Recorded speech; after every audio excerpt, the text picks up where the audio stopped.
Do you want your neighbours to move out? Here's 3 rock grooves to help you do that.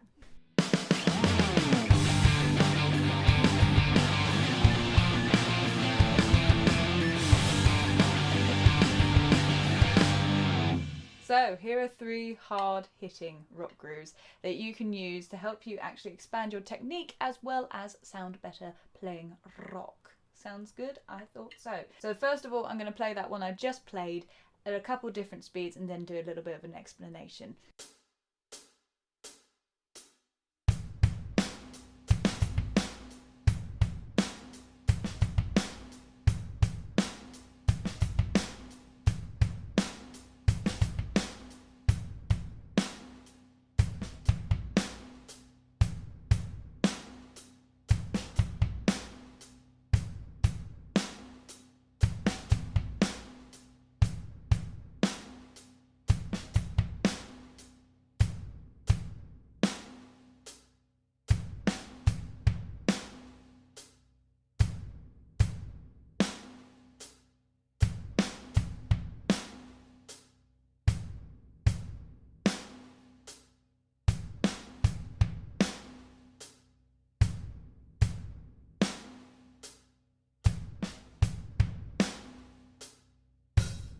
So this groove is really good for working on your foot technique a little bit because we've got a little couple speedy 16th notes going on.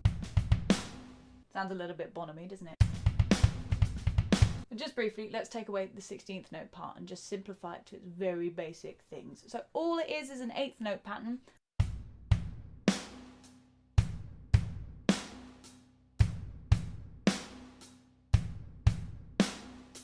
If this is a little bit too complicated for you, go and check out the other video I've done on the 5 grooves you need to know as a drummer if you're just starting out. However, if this is fine for you, let's start adding in the 16th notes. So it's over beat 3, 3E and 3E and is what we're doing right now. Try adding in a little ghost note, that's the note in brackets, so it's a quiet note on the E of 3, so 3E and.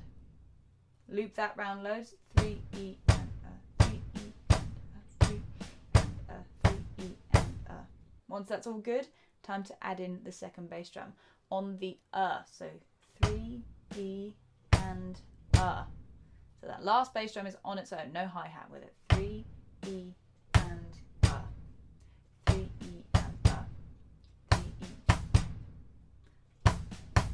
A good way to practice that is to keep the right hand going with 8th notes. So you go 3E and 3E and 3E and 3E and stuff like that. Because these bass drums are quite close together, as you get into the higher tempos, this becomes a little bit tricky and a little bit fiddly to get timing wise. But I'd say a good piece of advice, if you haven't got your heel up already to do this, try that out. There's lots of different ways. There's no specific correct way of getting speed out of the bass drum pedal, but try and relax your foot a little bit more, but also bring up the heel, like I said, and use the ball of your foot a little bit more to get those extra notes. The dum, the dum. So if you take this is the bass drum pedal and you've got the beater up here. If your foot's flat on it, it'll be quite hard to get that speed sometimes from just that. You might be able to get it if you move your foot back a little bit. For me, it's personally easier to lift my heel up and kind of get a bit more from that kind of direction instead of going all from the ankle. Again, there's no wrong or right answer with this. It's a personal preference thing, but experiment and see what works for you. All right, bringing it back. Let's play that groove one more time and then we'll move on. 1, 2, 3.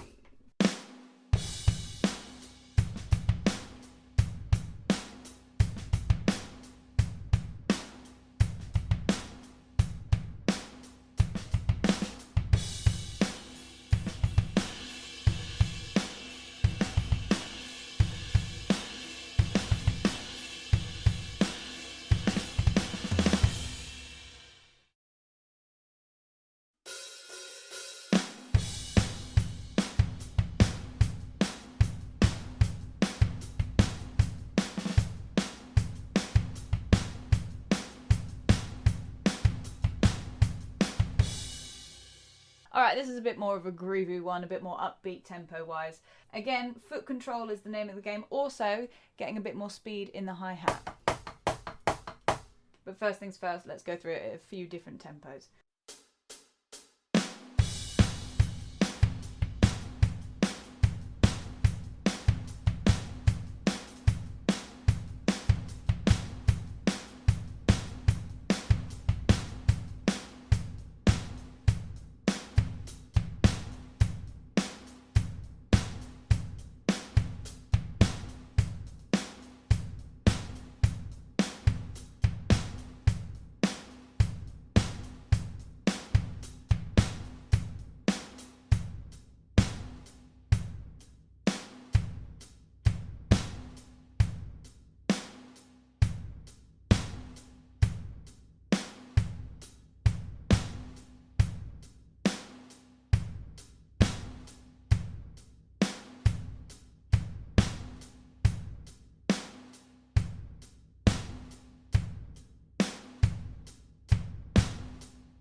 So as I mentioned before, the name of the game in this one is going to be keeping this hi-hat nice and steady and consistent.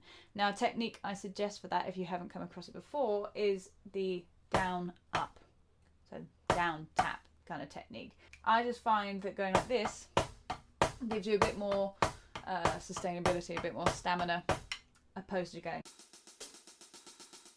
all fingers. But that's kind of an exercise in and of itself. So taking away the bass drum, just adding the snare drum on 2 and 4. 1 and 2 and 3 and 4 and 1 and 3 and 4. And now a lot of people end up going 1 and 2 and 3 and 4, and it's not quite what we're after. The best way I can think to explain this is on the way down, you hit with the shoulder of your stick on the edge and you open your hand slightly to allow this kind of shape to happen. There's a very exaggerated form of this because when you're going fast, all the motions get a lot smaller.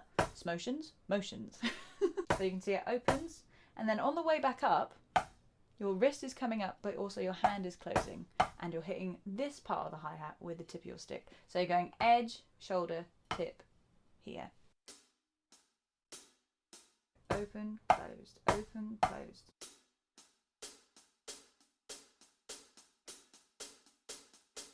There is a little bit of wrist as well on the way back up, but that's something to start to get your tooth into, but you don't have to do it in order to play this groove. As you can probably tell, the hands are pretty simple looking up here. 1 and 2, 3 and 4, and 1 and 2 and 3 and 4, and good stuff.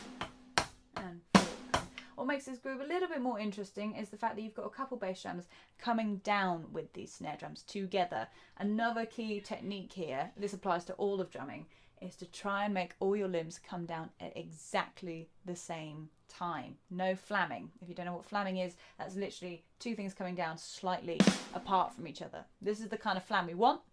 This is not. Again, this is an 8th note groove, so all your bass drums are going to be falling wonderfully with your right hand. So you can imagine if you want a string attached to your arm, lifting up your leg at the same time. Don't lift your foot off the pedal, don't over exaggerate it too much, but it's a good way to kind of think about it. So let's take this bar by bar. First 3 beats of this bar, pretty simple, bass drums on each number. So 1, 2, 3. And then you just got to put bass drum on the and of 4. So 1, 2, 3, 4, and 4, and. Remember, it's always coming down with your hi-hat.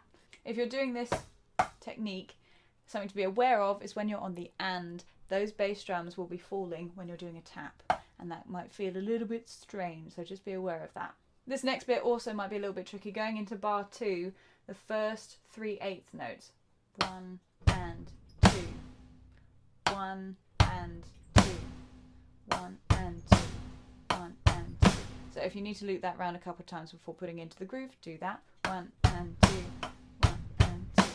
A good way to loop that round as well is if you add the hi-hat on the and of 2, so you end up going 1 and 2 and 1 and 2 and 2 and 1 and 2 and slower than that, obviously. And luckily the second half of this bar is nice and simple, so the whole thing, the whole second bar will sound like this. 1 and 2, 3 and 4 and 1 and 2, 3 and 4 and.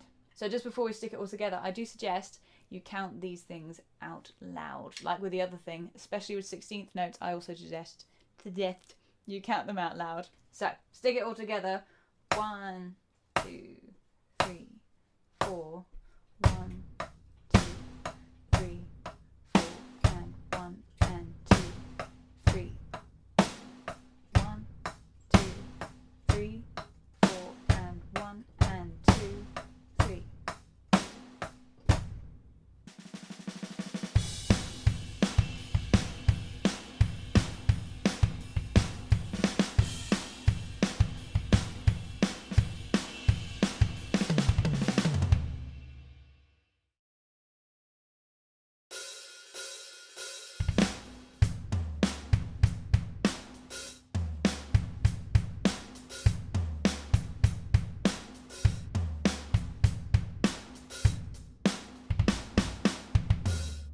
Groove 3 is a little bit gnarly because it contains a useful hi-hat lick which you can put in almost anything. But first, I'll play it a couple of times, different tempos.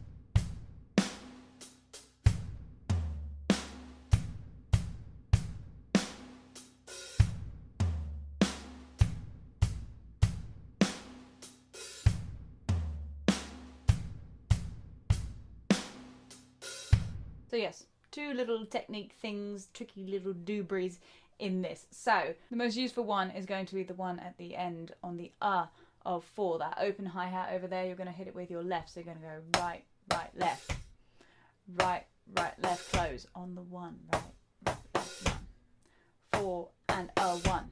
So that's probably a useful thing to get down before you start trying to integrate the groove into it. I also suggest you count it out loud. Really does help to kind of align what's going on in your head with what's going on in your limbs. Once you've got that bit down, try adding the bass drum as well on the 1. So you're going 4 and 1. So literally on beat 1, you've got 3 different limbs coming down, your right hand and both feet. Now on the and of 1, we're also doing something a little bit gnarly. We're moving our right hand onto the floor tom, which is a bit counterintuitive, might be a little bit weird, different for you. But it's just good to start building that independence and moving around the toms a little bit more, spicing things up a little bit. So if you've never done anything like that before, just break it down to maybe the first 3/8 notes. So 1 and 2. It is also written on the notation which hand you should be using for what thing.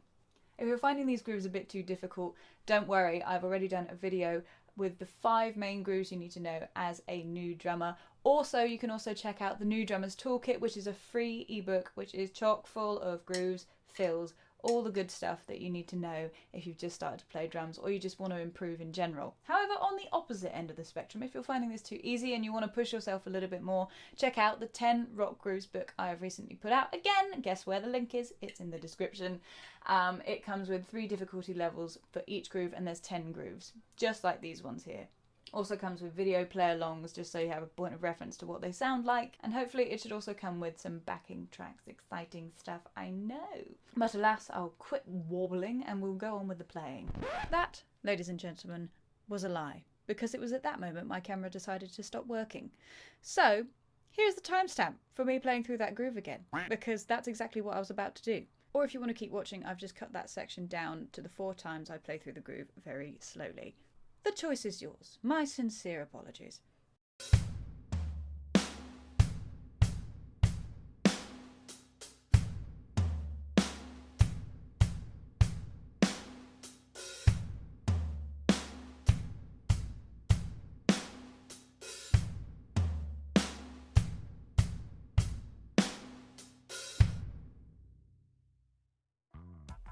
All the grooves in today's video will be put in a nice little free PDF. Again, guess where the link is? In the description. Other than that, I hope you have a fantastic week, day, month, year, life, and I'll see you in the next video. Big love.